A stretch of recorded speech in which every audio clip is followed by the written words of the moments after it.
Welcome to Sum It Up Sermon Updates Midweek, where I have an opportunity to discuss my message from last week and talk about some things that are either I didn't mention or some things I'd like to clarify.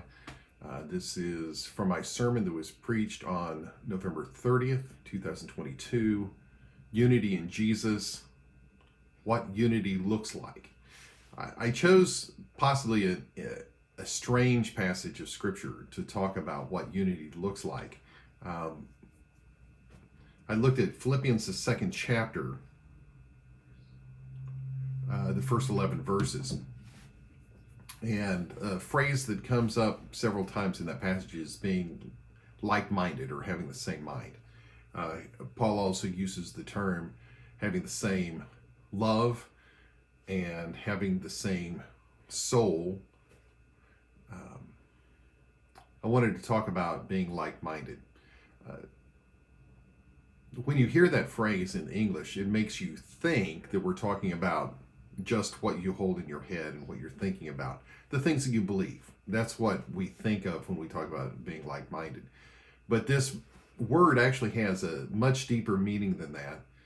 In the original Greek, the idea contains two separate ideas connected together.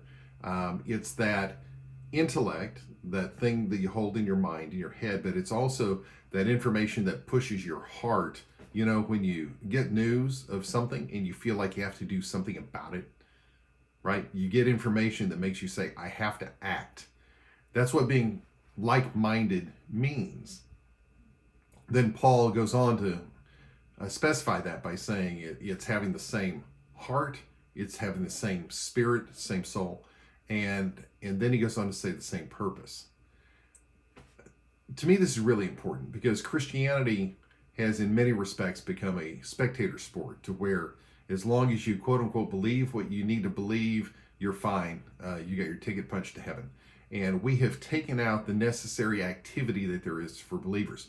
That's both devotion to God, scripture reading, prayer, evangelism, living a righteous life. We've removed almost all of that from what it means to be a Christian. And we've said that as long as you believe, that's all that matters. And I have to tell you that that's not at all what Paul had in mind when he talked about us being united, about being of the same mind, of being the same heart, of being the same soul, the same purpose. The same purpose is probably the best way to understand this. We're in unity in Jesus when we're doing those things together that God would have us to do. Go out and do. Be active. Love you all. Bye.